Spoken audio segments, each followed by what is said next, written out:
Здравствуйте! В эфире информационный выпуск Амши Укшара. Сегодня в программе. 36 лет назад, 15 и 16 июля, в Сухуми и других районах Абхазии произошли первые грузино-абхазские вооруженные столкновения. Состоялось расширенное заседание Комитета НС парламента РА по обороне и национальной безопасности. От музыки Франческо Дуранте до композиции Эндрю Уэббера в Писунском храме открылся 7-й фестиваль Гранд Опера Гала. Вопрос внедрения единого налогообложения во внебюджетных фондах Абхазии обсудили на расширенном заседании парламентского комитета по обороне и нацбезопасности. В обсуждении приняли участие вице-президент Беслан Биквава, премьер-министр Владимир Делба. Агунда Шоуа расскажет подробности. Открывая заседание, председатель Комитета по обороне и национальной безопасности Тимур Шергелия подчеркнул, что рассмотрение данного вопроса обусловлено необходимостью оптимизации налоговой системы и повышения эффективности управления финансами. Закон об едином социальном налоге парламент Абхазии принял в первом чтении в апреле этого года. Документ предусматривает введение единого платежа вместо взимания обязательных платежей в доходы 5 внебюджетных фондов – пенсионного, соцстрахования и охраны труда, медстрахования, репатриации, фонда инвалидов Отечественной войны народа Абхазии. О необходимости внесения поправок во втором чтении напомнил депутат Беслан Халваш. Данный законопроект, когда, находясь в остатке, мы вынесли на рассмотрение комитетом и принималось в первом чтении, мы изначально и на комитете, тогдашние представители президента и спикер парламента было заявлено о том, что законопроект будет проходить очень тщательную экспертизу, будет учитываться все мнения наспех. Этот закон приниматься никоим образом не будет. По словам премьер-министра Владимира Делба, данный закон направлен на консолидацию и централизацию налоговых платежей, а также повышение уровня дисциплины собираемости отдельных видов государственных доходов. Дело в том, что взяв под администрирование и под контроль и централизовав эти средства в единую систему, там повысится и уровень собираемости, там повысится и дисциплина плательщиков, там повысится и ответственность, там повысится и прозрачность плательщиков. Я сейчас говорю исключительно о плательщиках, пока, потом о тех, о том, как будут использоваться средства. В настоящее время мы наблюдаем следующее. О том, что на эти страховые взносы, за исключением пенсионного фонда, в одностороннем порядке инкассовые, как мы их называем, или платежи по принуждению, за исключением пенсионного фонда, никто не может выставлять. Только по обращению, руководителей других внебюджетных фондов в Министерство по налогам и сборам. Соответственно, в том числе и не выставляются штрафные санкции, что, на наш взгляд, абсолютно несправедливо по отношению к другим плательщикам, которые уплачивают другие виды налогов или находятся на других режимах налогообложения. Вице-президент Беслан Биквава подчеркнул важность обеспечения баланса между интересами государства и стимулированием деятельности внебюджетных фондов, а также повышение статуса самих фондов. Наша задача сегодня для нашего обсуждения того, чтобы извлечь все за и против. Никто не хочет навредить. Хотим оказать только помощь. Здесь, в этом законе, Владимир Валерьевич не сказал, от того, что если мы его примем, то тогда мы хотим еще и повысить даже статус, например, тех же фондов, особенно фонда инвалидов. В ходе заседания были заслушаны доклады представителей фондов, обсуждались возможные последствия внедрения единого налога. Особое внимание было уделено вопросам социальной справедливости и защиты интересов наиболее уязвимых слоев населения – инвалидов Отечественной войны народа Абхазии. Наше мнение и так все уже знают. Мы официально письма писали и президенту, вице-президенту, и спикеру парламента, и премьеру тоже. Там единственное, что написано, просьба оставить нас так, как есть, никакие объединения, фонд, просто просьба ветеранов. Мы опасаемся того, что мы не сможем экстренную помощь оказывать. У нас этот фонд, сейчас, где мы находимся на первый этаж, как мы спустили, это как к себе домой все приходят ветераны, общаются, это большую роль играет. И мы экстренно можем в течение суток двое человека отправить и сделать ему операцию. Исполняющий обязанности главы администрации президента Дмитрий Шамба напомнил позицию главы республики по этому вопросу. Он подчеркнул, что ни о каком слиянии или упразднении фондов речь не идет. Фонд инвалидов, специальный внебюджетный фонд инвалидов, был создан указом президента в 2010 году. Указ действующий, его никто не отменял, и президент не намерен этот указ отменять.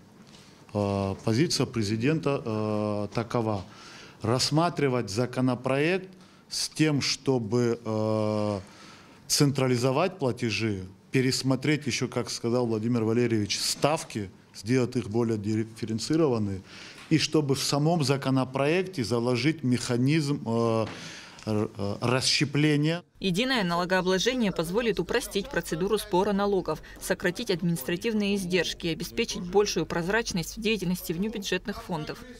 Единый социальный налог в принципе подразумевает сохранение самих фондов и их распределительных функций. Речь не идет о том, что фонды не будут существовать в том виде, в котором они существуют, или же о том, что распределительных функций лишают. При этом возможно уменьшение суммарной ставки прежних взносов с сохранением величины процентного распределения во все фонды. К примеру, сегодня это 20% плюс 1%. В данном проекте предлагается 18%, но это тоже можно более глубже изучить и более выверенную ставку тоже определить. Соответствующие функции администрирования в таком случае необходимо передать налоговой службе. Участники заседания обменялись мнениями относительно возможных моделей единого налогообложения, учитывая специфику каждого фонда и его вклад в реализацию государственных программ. У пенсионного фонда есть право выставления инкассовых поручений. За год у них задолженность увеличилась на 128 миллионов. Вот представьте себе вот этот рычаг, насколько он эффективным оказался. Никак не эффективным, значит. Если администрирование доходов передается Министерству налоговых сборов, давайте честно скажем, что Министерство налоговых сборов по законодательству он обязан контролировать поступление страховых взносов. Но когда план по единому социальному налогу будет предусмотрен в бюджете, это будет полная ответственность Министерства налоговых сборов, как по всем другим платежам, как по НДС, налогу на прибыль и так далее. Те опасения, которые есть, если возможно их снять, создать рабочую группу, будут направлены, значит, со всех фондов. Честно говоря, мы вот не слышали мнения других фондов, да, и чтобы в каком-то или тестовом режиме, если возможно, Владимир Валерьевич, там и так далее, потому что мы всегда, любое вообще нововведение, оно, встречает сопротивление, это в жизни так, в мире так, всегда что-то новое, всегда мы, относимся с опаской, с опасением, хотя бывает иной раз так, то, что это новое, но потом со временем мы понимаем, что это было, хорошая идея, какой-то, значит, скачок вперед оно нам дало. По итогам обсуждения было принято решение о создании рабочей группы во главе с премьер-министром, в состав которой войдут представители фондов, депутаты Народного собрания и бизнес-сообщества. Рабочей группе поручено разработать конкретные предложения по внедрению единого налогообложения, которые будут представлены на рассмотрение парламента. Гунда Шоуа, Камила Джопуа, Абхазское телевидение. Съезд Народного фронта Абхазии пройдет 12 сентября в Сухуме. Решение принято Политсоветом партии. Кроме того, Политсовет единогласно высказал поддержку проводимому главой государства Бадрой Гунба политическому курсу. По итогам Политсовета принято решение об одобрении 125 заявлений на членство в партии. К другим новостям. 36 лет назад, 15-16 июля 1989 года в Сухуми и других районах Абхазии произошли первые грузино-абхазские вооруженные столкновения, ставшие следствием антиабхазской кампании, развернутой грузинскими лидерами. В результате кровопролития погибли 17 человек, сотни получили ранения. Позже многие участники этих событий были подвергнуты уголовному преследованию и необоснованно осуждены советскими судами за участие в национально-освободительном движении абхазского народа.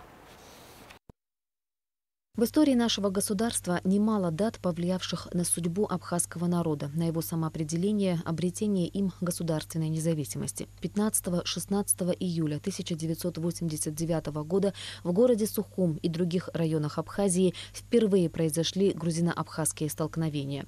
Этому предшествовал ряд событий, апогеем которого стало распоряжение о создании в АГУ филиала Тбилисского госуниверситета, принятое Верховным Советом Грузии 14 мая 1989 года. Ранее, с 6 по 14 мая, чтобы добиться этого, перед зданием нынешнего Государственного русского театра драмы студенты грузинского сектора АГУ устроили сидячую забастовку. В Сухуме ежедневно собиралось до 5000 человек грузинского населения, которые поддерживали бастующих. Приезжали также их единомышленники из Тбилиси. По всей стране проходили многочисленные митинги грузин, на которых не скрывались антиабхазские настроения. Абхазы понимали, с какой целью проводились все эти акции.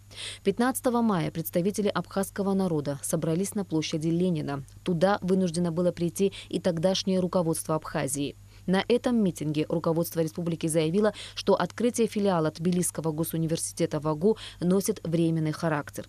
Однако ситуация обострилась в середине июня 1989 года после того, как стало известно о начале приема документов на поступление в Сухумский филиал Тбилисского государственного университета. Соответственно, это привело к адекватным действиям со стороны абхазов.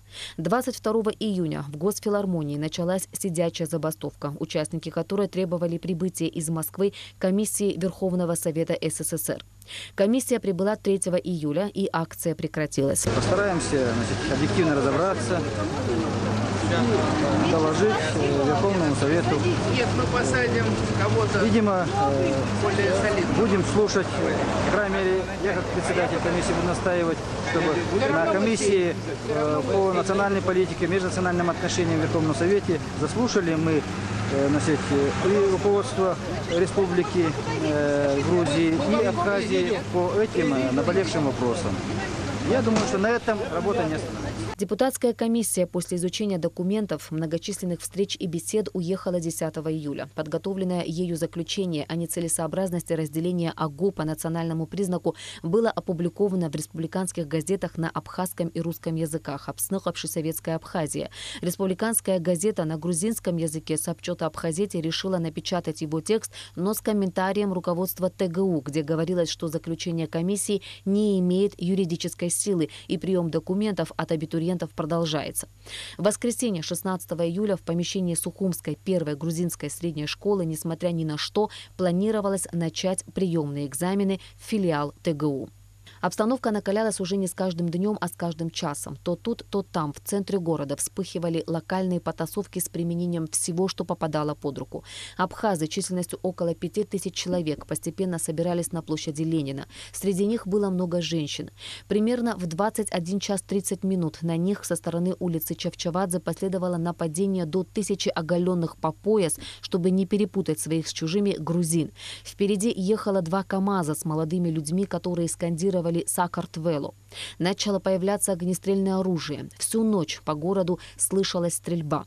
Столкновений не удалось избежать. Были и жертвы. 17 человек погибли, 448 получили ранения. К нам 50 человек. Из них мы госпитализировали 19.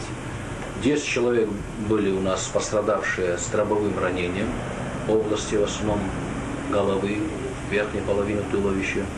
9 с ушибленными ранами. Всем им была оказана помощь, адекватная медицинская помощь. Отказов ни одного не было. И, в общем-то, все обошлось у нас по медицинской части, все благополучно. Жертв могло быть гораздо больше. Крайне напряженная ситуация сложилась в ту ночь в Очамчире. Тысячи жителей Западной Грузии и Галского района Абхазии, а к утру их было до 30 тысяч, попытались прорваться на помощь своим в Сухум. Но заблаговременно оповещенное руководство РОВД перекрыло заслоном из десятков автомобилей мост через реку Алзга и организовало оборону. Около 1-2 дня 16 июля к мосту из Сухумского аэропорта прибыла группа десантников под командованием генерал-полковника Шаталина, после чего пытавшиеся прорваться отступили. Введение в Абхазии особого режима поведения граждан, меры, предпринятые командованием внутренних войск СССР, позволили потушить на тот момент пожар конфликта. События 15-16 июля 1989 года дали импульс для консолидации народов Северного Кавказа и Абхазии.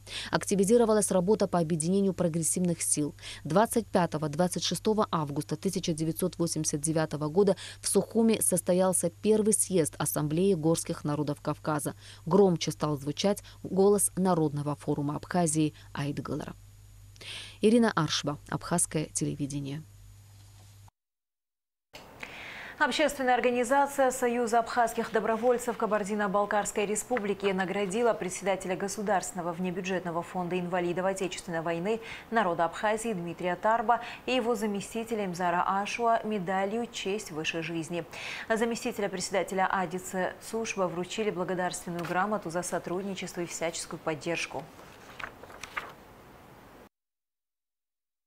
Огромный труд вы делаете, который для нас, которые здесь живут добровольцы, которые живут в Кабардино-Балкарии, вообще все добровольцы, откуда бы они ни были, вы сделаете все, что можно сделать.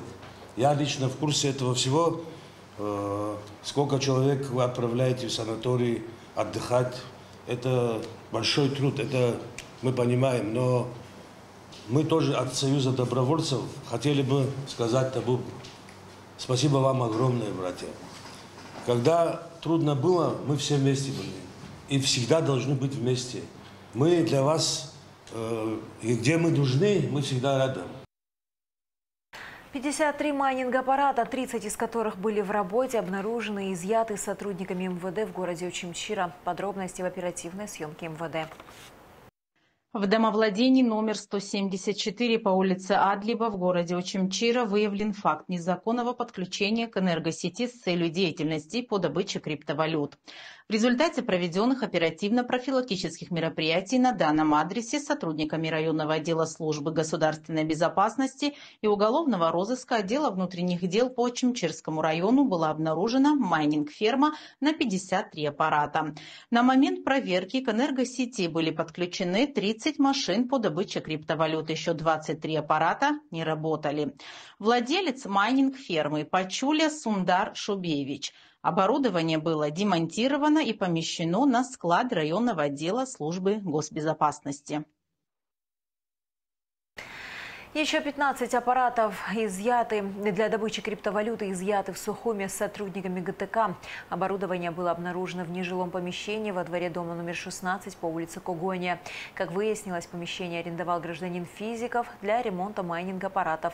Один аппарат был помещен в устройство для подавления шума и подключен к сетям. Возбуждено дело об административном правонарушении. Полномочный представитель Республики Абхазия в ФРГ Хибла Амичба приняла участие в международной конференции, которая прошла в Берлине 12 и 13 июля. Конференция была организована Институтом имени Шиллера и посвящена поиску новых подходов к международному взаимодействию в условиях современного глобального кризиса. В рамках мероприятия был анонсирован конкретный план взаимодействия европейских стран, Китая и стран БРИКС в целях поддержки устойчивого экономического развития государств Африки и Юго-Западной Азии. В Министерстве туризма состоялась встреча министра Астамура Логуа с индивидуальными предпринимателями, задействованными в перевозке туристов. Встреча прошла по инициативе Высшего совета Союза ветеранов силовых ведомств Республики Абхазия. Было отмечено, что в сфере представления экскурсионных и иных транспортных услуг задействовано много ветеранов Отечественной войны народа Абхазии. В связи с ростом конкуренции ветераны обратились к министру с просьбой принять ряд мер, направленных на укрепление их позиций и защиту интересов.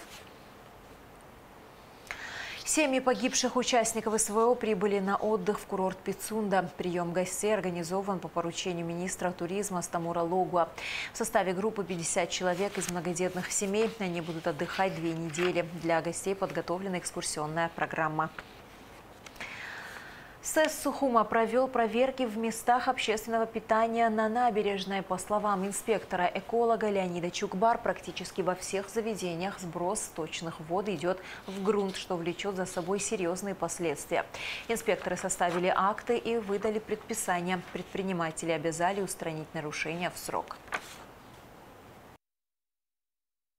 По поручению главы администрации были проведены рейдовые мероприятия со службами администрации, водоканала, ЖКХ на наличие септиков в прибрежной зоне. Также продолжаются рейдовые мероприятия на наличие жироловителей. К сожалению, в прибрежной зоне наличие жироловителей в принципе ни у кого нету. Мы объясняем людям, разъясняем о том, что все наши канализации также в ущербном состоянии и из-за того, что не соблюдаются санитарно-эпидемиологические нормы в общепитах. По поручению города санитарная служба организовала такое мероприятие по прибрежной части вдоль линии берега, кафешки на наличие очистных сооружений и сброс источных вод. Ну, к сожалению, на сегодняшний день почти всеми сброс в основном осуществляется в грунты, что, конечно же, приводит к негативному последствию. В некоторых случаях стоят, да, накопительные баки, в некоторых случаях это колодцы дренажные, в некоторых случаях просто идет сброс воды в грунт скрытым образом. Нет должной фильтрации воды, накопление жира, осадков, что приводит, конечно же, к цветению в пиковый летний сезон с прогреванием моря, к цветению прибрежной части воды.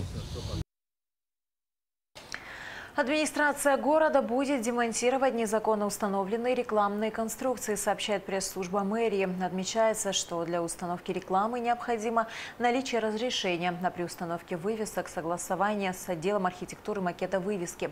Кроме того, при размещении рекламы на жилых многоквартирных домах необходимо согласие большинства собственников жилого дома и договор с собственником либо с лицом, обладающим правами на имущество.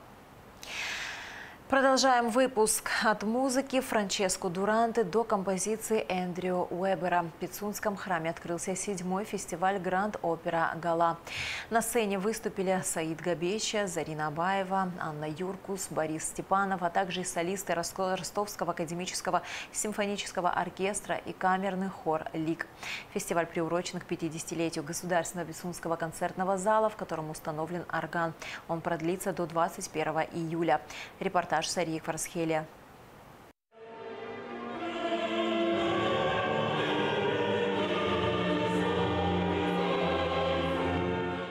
На фестивале классической музыки Гранд Опера Гала была представлена впечатляющая программа, произведения, которые никогда ранее не исполнялись в Абхазии.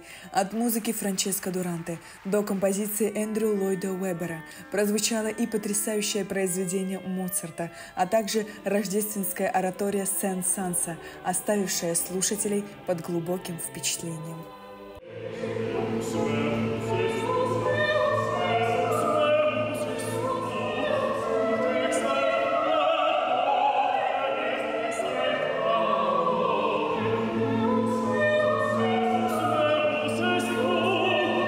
Созданный в 2015 году молодым и амбициозным певцом, студентом Российской академии музыки имени Гнесиных Саидом Габеча, фестиваль Гранд Опера Гала задумывался как платформа для поддержки молодых абхазских артистов. С тех пор он превратился в масштабный проект, который не только объединяет местные таланты, но и привлекает выдающихся музыкантов со всего мира. Фестиваль расширяет свои границы, способствуя музыкальному обмену и культурному диалогу. В этом году особое внимание привлек состав исполнителей. Саиду Габечу удалось собрать в Абхазии музыкантов высокого класса, включая известных певцов, таких как Зарина Абаева, Анна Юркус и Борис Степанов, а также талантливого дирижера Любовь Носову. Фестиваль абсолютно потрясающий. Я очень благодарна Саиду за то, что он меня пригласил, потому что я получила какие-то колоссально приятные эмоции от компании, с которой мы выступали, потому что с первой же репетиции было понятно, что мы все абсолютно на одной волне. Очень комфортный акустический зал. Это редкость для подобного образа, да, залов. Редкость, правда, но петь тут одно удовольствие. За 7 лет существования Гранд Опера Гала подарил множество ярких событий.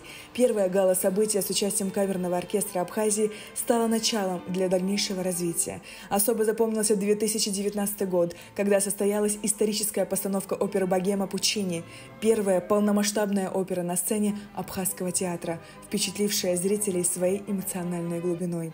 А программа этого года превзошла все ожидания. В рамках фестиваля пройдут 4 незабываемых концерта, в центре которых будет величественный орган и шедевры мировой классики. А первые аккорды фестиваля прозвучали в присутствии особых гостей – руководства страны, депутатов парламента, руководства Гагарского района. Они не скрывали восхищения и были глубоко впечатлены атмосферой и высоким уровнем исполнения, который царил на протяжении всего вечера. Глубоко сердце затронуло, и хотелось бы, чтобы молодое поколение именно несло эту музыку, потому что она хранится в веках, передается, и надо прийти и почувствовать это искусство. Вы знаете, любая музыка в этом храме звучит особенно. А та музыка, которую мы слышали сегодня, она великолепна. Она наполняет душу каким-то особым чувством. Это классическая музыка, которая вне всякого времени всегда является эталоном и элитой среди произведений музыкальных. Я искренне желаю всем и советую посетить это прекрасное мероприятие.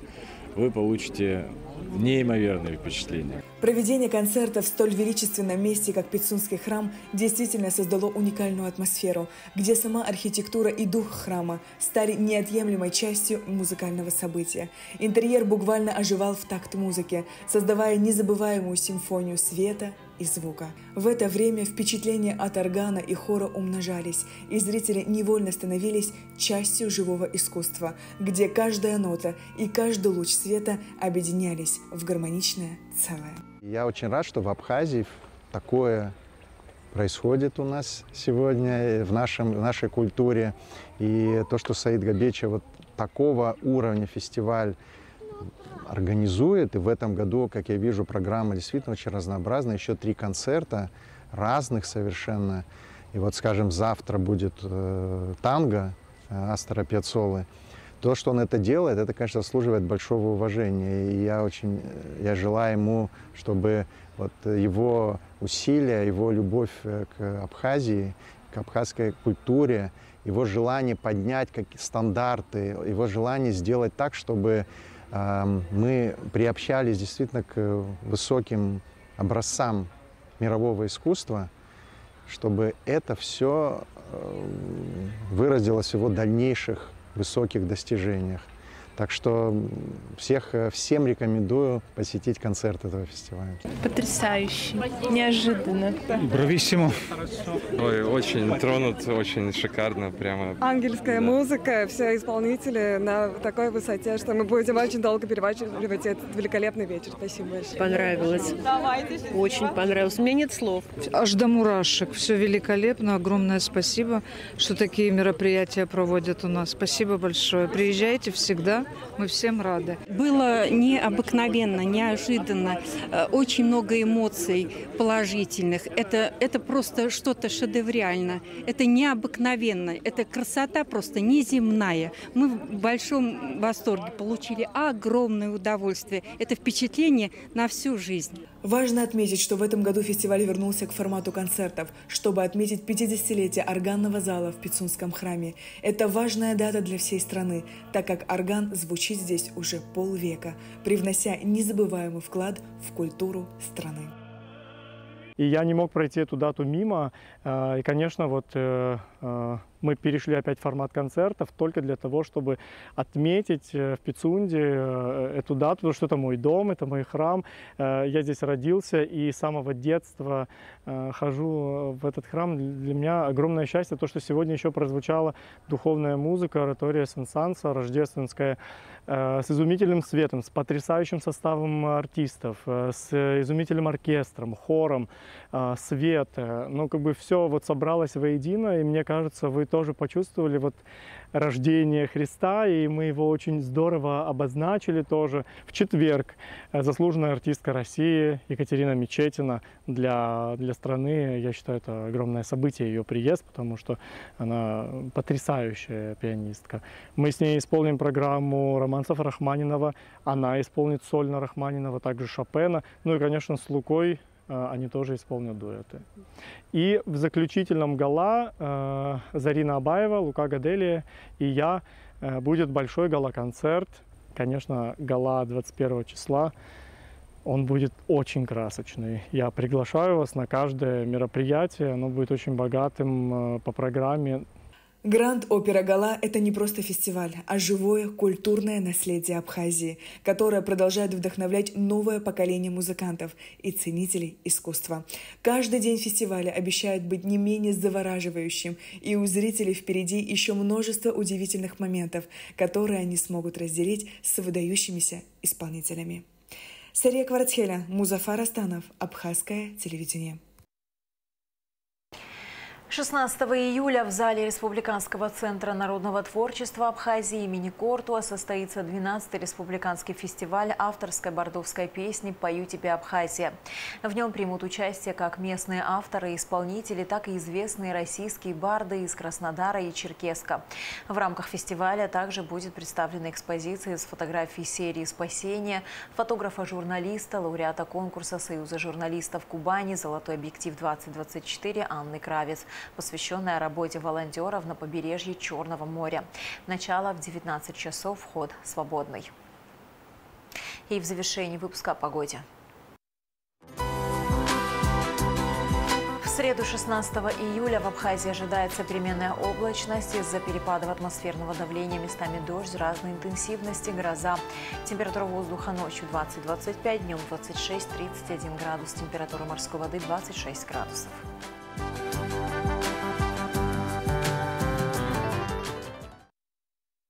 На этом наш выпуск завершен. До скорых встреч в эфире.